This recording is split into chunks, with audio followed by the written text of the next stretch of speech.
Hi, I'm Adam Kunzmiller with Board Game Geek, and I'm joined by Tim Burrell-Sayward with Sensible Object, and we're here to talk about the Beast of Balance Battles expansion. Yeah, that's right. Expansions or expansion? Well, it's a collection of things, so I guess it's an expansion. But the core bit is the kind of free software update that you get if you have the core game, which is called Battles. So, the very quick elevator pitch, it's kind of like Jenga meets Pokemon is the best way to describe it. All right. And it's a connected game. So you see we've got the big tablet here, so everything here collects wirelessly with what's going on here. Nice. Now with this game mode, we are gods and we are warring over a new world that we're creating. So I'll explain it as we go. I'm going to run a very quick game for us to play together. But first things first, you're going to choose your guardian, and this is who represents you in the world. You can be the sky, the land, or the sea. Sky. Go for it. Pop the sky. So I'm going to be the sea, and it's 2 to 3 players. And we're playing with a set of battle cards, which is one of the parts of the expansion. These are kind of like our magic powers. These look like they're thick, chunky cards. too. So these are... I'll explain as it works, but these actually have electronic tags inside. Nice. So they are unbreakable.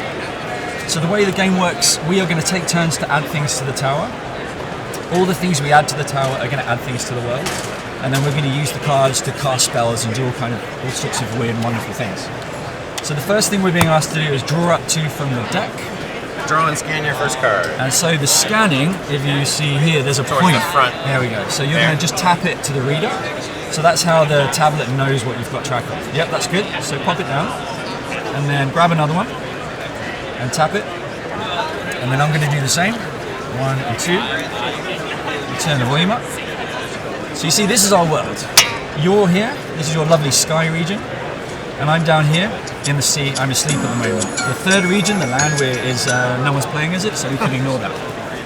I'm busy messing with this more than I should. All right, so for tutorial purposes, ignore the cards for a second, all right? We'll come back to those.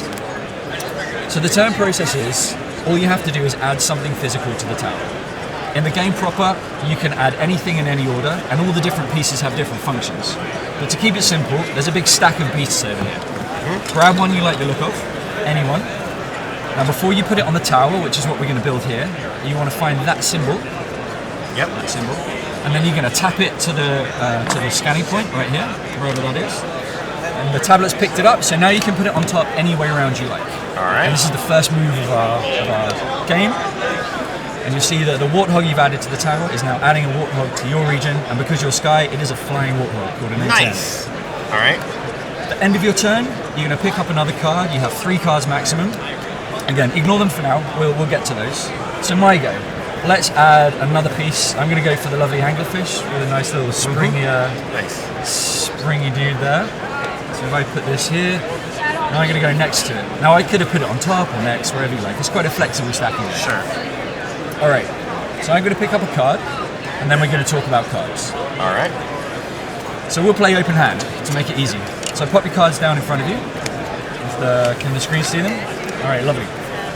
So there's 16 cards that come with the game. Each one has a different effect in the game. Some of them are attack, some are defense, and some are counter. Quite simple mechanics. So for instance, Yoru Cocoon is a very good shield maker.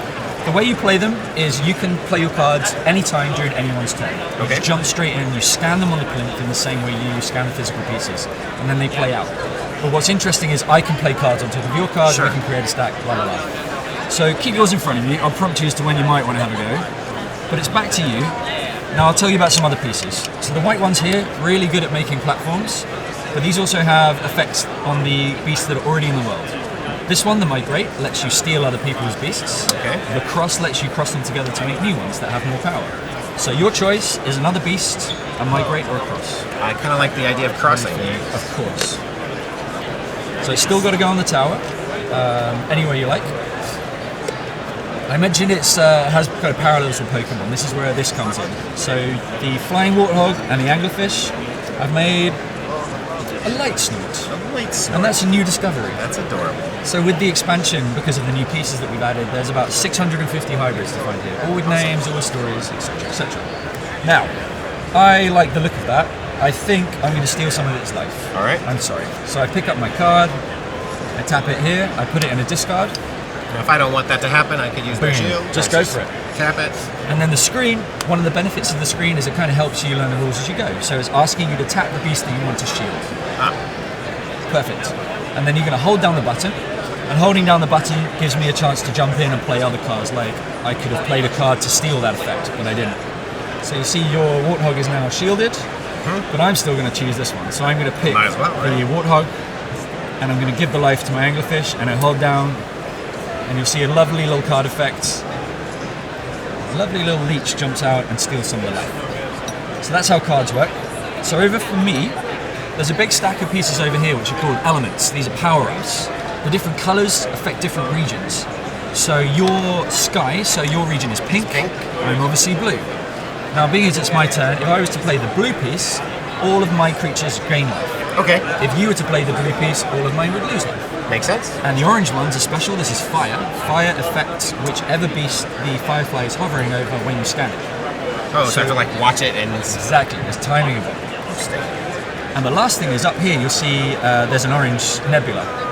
So this is a random effect that superpowers different elements during different times. So if I play this one on my beast, and provided I can get it into the tower, whoop, I'm going to get loads of points, and my Anglerfish is probably going to change into something new. It's going to evolve into a whole new creature. So the total of the points of my beasts is my total down in the corner. Oh, here we go. A right angular fish. Terrible puns in this game. I apologise. And because I've only got 2 cards, I draw another one. So I'm on 33 points, you're on 10. If the tower was to collapse on your turn, you'd have 10 seconds to rebuild it. If you failed to do that, I would win.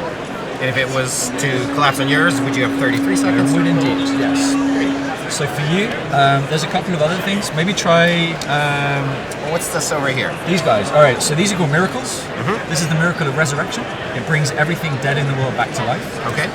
This puppy here is called the miracle of balance. It sucks everything together and spits it out again randomly. So you might get my 33 point. I like right the sound of angle, that. but it's tough to put on there. So you know. Go Oh, for I'll it. figure it out. So battle. I don't know if you know about Beast of Balance, but we made it about 2 years ago, and it usually plays co-op. So we'd be playing together. It would look different. All the pieces are the same, but they work differently. This mode, we figured, people like to fight against each other, so we thought we'd make a mode where people can do that. So this is the software download that comes with the game, free if you got the pod-based game. And then we have some other pieces. Like I have down here. Can the tower detect that it's been toppled? Yep. And so it'll start the timer automatically? Yes. We'll find that out on my turn. I should have got this one out. This is a nice. a unicorn that farts rainbows, because obviously everyone likes unicorns that fart rainbows. Yeah, there's a few things going on here. Like if you have contactless payment on your bank cards or phone, that's the same technology in here and Sure. in here, and there's a weight sensor, and this is talking by Bluetooth. So you took your turn by playing that. I did. So it's you. So let's 10. see what happens when... All right, you got 10 seconds to rebuild. Does it have to be the same? It's just all they have the same crap Just on the it? same stuff. Just the same stuff. Oh, this is not happening. It's not happening. Nope. So then that would finish and you would be the victor. And that's how it works. So rounds about 10-15 minutes. It's purposely designed for kids and adults to play together. So I don't know if you have kids back there. Well, thank you again, Tim, for talking to worries. us about these Beasts of Balance expansions. No problem. No problem at all.